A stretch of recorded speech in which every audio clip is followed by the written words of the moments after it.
In this video, we're going to discuss equivalence relations. But let's start with an example. So I have a set of balls. And so as you can see here, I have 3 blue balls, which I've represented as B1, B2, and B3, and 2 red balls, R1 and R2. And they also have different sizes. B1 and R1 are both the same size, and they're small balls. And then B2, B3, and R2 are all large balls. So let's define a binary relation. So we have that the relation between X and Y is that X is the same color as Y. That is, we're saying one of these balls will be X, one of these balls will be Y, and the relation is that they have the same color. So that leads to these ordered pairs. So B1 is the same color as itself.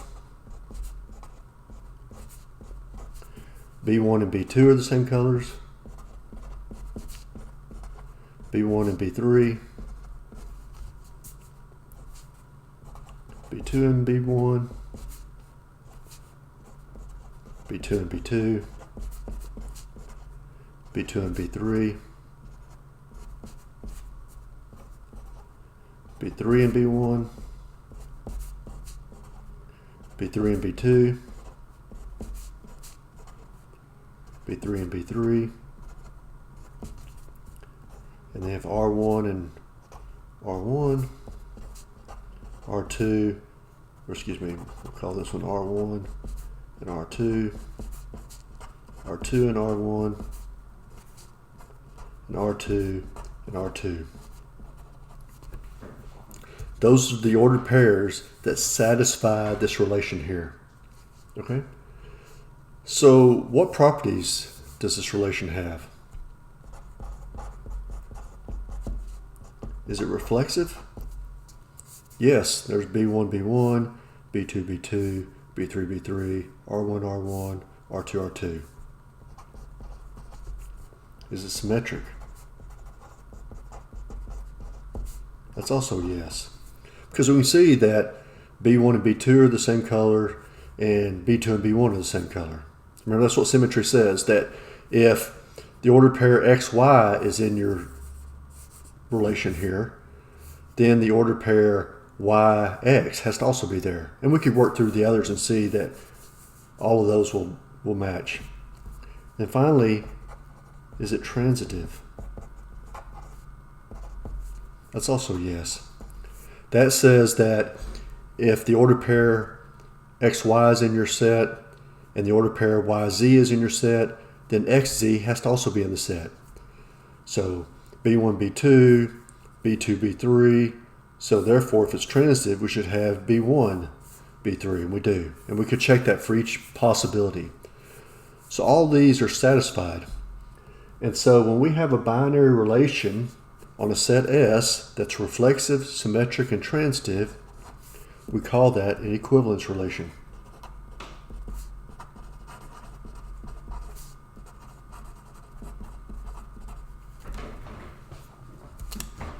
And so what's the importance of that? Well, when we have an equivalence relation, that says that each of the XY values in the ordered pair, because each of these is of this form, that says X and Y are equivalent in some sense. And the sense happens to be whatever our binary relation happens to be. In this case, we're saying B1, B2 are the same color. So if you're saying, are they the same in terms of color, then yes, they're both blue. R1, R2 are both the same in terms of color because they're both red. So X and Y here are equivalent. Once again, when this is what your particular relation is. Okay? By other relations, maybe they wouldn't be. But in this case, they are. So when we have an equivalence relation on a set S, then what that does is, so let's write this out. We'll write this on another paper. An equivalence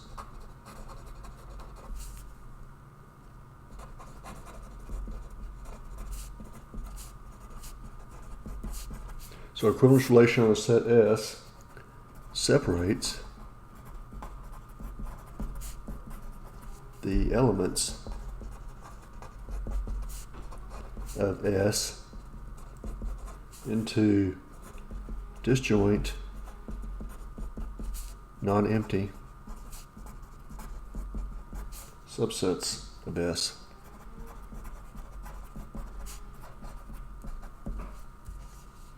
So this is called a partition.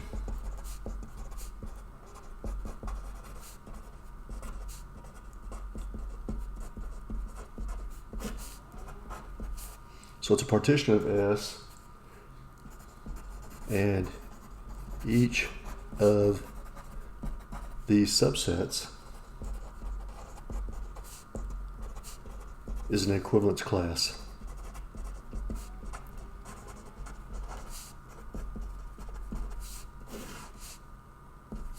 That is, everything within that group, that subset, is considered equivalent. So here was our S. And so we have blue 1, blue 2, blue 3, over here R1, and R2. Okay? So all the blue balls are grouped together, all the red balls are grouped together. There's nothing left out. Okay? And there's no overlap. That's what disjoint means. So while we could describe relations in which maybe B3 is in both groups, or maybe not in this example, but some other examples, then that wouldn't be an equivalence relation, because then we would have overlap. So how do we represent the equivalence classes? Well, they will each have this form, square brackets X, where X is one of the elements within that set. And it doesn't matter which of the ones we use. So here I could write that B1 in square brackets is equal to the set of ball B1, ball B2, ball B3. And then we could have R1 is equal to R1 and R2. If you wanted to, like I said, I could call this B3, and it would still be valid. Because if they're equivalent, it doesn't matter which of the ones I use to label it. Right? If we had different equivalence relations, then that could lead to different partitionings and therefore different equivalence classes. So what if, for example, we had this relation?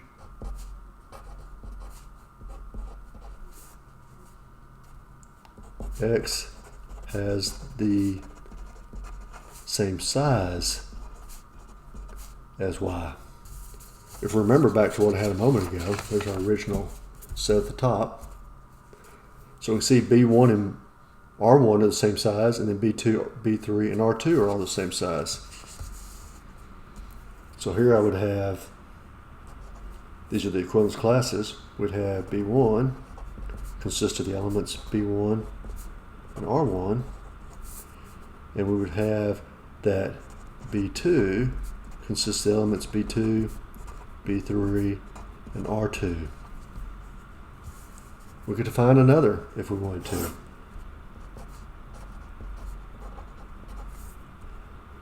X has the same color and same size as Y. So now what do we have? Well, we have blue 1 is the equivalence class that consists only of the element B1. Remember, B1 was the only small blue ball. And then B2 has B2 and B3 because we had two large blue balls. And then the equivalence class R1 consists of only R1 because it was the only small red ball. And then the only large red ball was R2, so it's the only element of its equivalence class. All right? Let's look at another example. Sometimes when you have this type of problem, what you'll be given is a set S. So let's look at this example. S is equal to 1, 2, 3, 4. And then you're given the relationship as a set of ordered pairs. And so in this case, we'll say we have 1, 1, 2, 2, 3, 3, 4, 4. We'll have 1, 2, and 2, 1. 1, 3, and 3, 1. And we'll have 2, 3, and 3, 2. Now if we were to go through and check, we'd see it's reflexive. The top 4 things here prove that. We would see that symmetric, 1, 2, and 2, 1, 1, 3, and 3, 1, 2, 3, and 3, 2. And then transitive, we could work through all those things like 1, 2, and 2, 3, since we should have 1, 3. Well, there it is right there. We could check the others, but they're all there. So this is an equivalence relation. So what are the equivalence classes? Well, remember, everything in an ordered pair should belong to the same class, because we're saying that by some definition or some relation, these are equivalent. I don't know what that is here, because all we see is the output of that process. But this says that 1, 1 have to somehow be related. 1, 2 have to be related. 2, 3 have to be related, and so forth. So here's what we can do. We're going to take each of these values in the set S. Let's write down the ordered pairs that contain the 1. So we have 1, 1, 1, 2, 2, 1, 1, 3, and 3, 1. And then I'm going to do it for 2. We have 2, 2, 1, 2, 2, 1, 2, 3, and 3, 2. For 3, I have 3, 3, 1, 3, 3, 1, 2, 3, and 3, 2. And then for 4, all we have is 4, 4. So what numbers are shared among the ordered pairs that have 1? Well, this has a 1, there's 2, and there's 3. And then when we look at 2, we'll see that, well, that happens to be the same thing. Right? There's 2, there's 1, there's 3, there's no other numbers here. This one's the same thing. Then finally for 4, it only consists of 4. So the equivalence class here, we'll just use the top one, is 1. Or we could say it's 2, or we could say it's 3. So that's an equivalence class. And that's an equivalence class, which can only be written as 4. So we're saying the partitioning here of S is that 1, 2, and 3 are over here, and there's 4. Let's look at another example. And this is one you're already familiar with, but you didn't realize it was an equivalence class. So let S equal the set of rational numbers.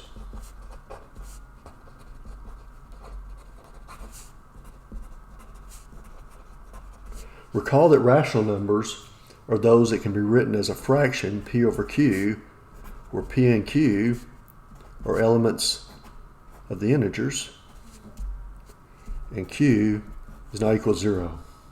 Okay? So that means S, which has an infinite number of values, but among those values be things like minus 3/8, positive 1/4, minus 5 over minus 16, 23 over 5, and many more. Right? So we can show that if each of these fractions, here we can say that x is equal to AB, and y is equal to CD, and in this case, B is not equal to 0, not equal to 0, and D is not equal to 0. We can show that these are equivalent if we can cross multiply and get the same value on both sides. That is, we'll have AB is equal to CD, and we cross multiply to get AD is equal to BC. Something like 1/3 is equivalent to 2/6, because we have 1 times the 6, which is equal to 6, And this is 3 times 2, which is also equal to 6. That's how we show these are equivalent. So is it an equivalence relation? Was it reflexive?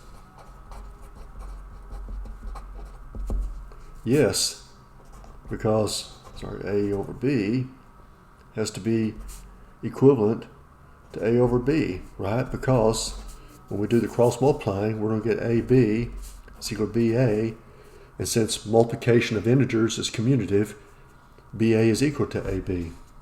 So yes, it's reflexive. What about symmetric?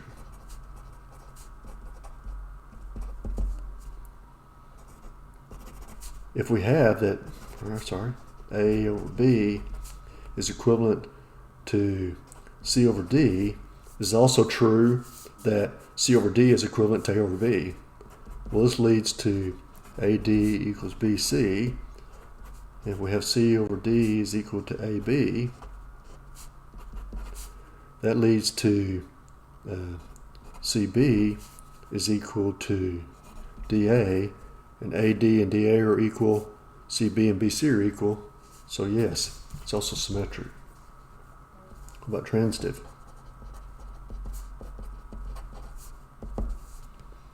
So we know that if A over B is equivalent to C over D, then that leads to A over D equals BC. And we know that if C over D is equal to E over F, that leads to CF is equal to, that's a D, DE. So what we want to know is AB equivalent to E over F. So we multiply this out, we get AF equals BE. So how do I show that this is true given these other things? Well, I can rewrite those. So if I take, for example, this, and remember we said the denominators cannot be 0. So here we have that B is not equal to 0, D is not equal to 0. Once again, D is not equal to 0. And in this one we have F is not equal to 0. Okay. So starting with AF equals BE, let's write some stuff over here on the side. I'm going to rewrite AD equals BC as A is equal to BC over D, because I said the denominator D can't be 0, so I can do that. And we also have that when we're looking at this relationship right here, I can get that E is equal to CF over D. Once again, D is not equal to 0. So using that, I can replace the A here with BC over D, and we multiply through by F, so we'll have F on the top here, and replace the E by CF over D, so I have B CF over D, and that says the two sides are equal. So since they're the same, we do have transitivity. So what does that mean? What it means is that all of the fractions that are considered equivalent form an equivalence class. And so we'll have things like this. You could say that all the things that are considered equivalent to 1/2, which is an infinite number of things, but that includes things like -2 over -4, -1 over -2, +1 over 2, +2 over 4, ... Now if there's one equivalence class, another one would be, 1/3. All the fractions that are equivalent to 1/3 would include, there's an infinite number of these, -2 over -6, -1 over -3, +1 over +3, +2 over +6, and infinite others. Each of these forms an equivalence class.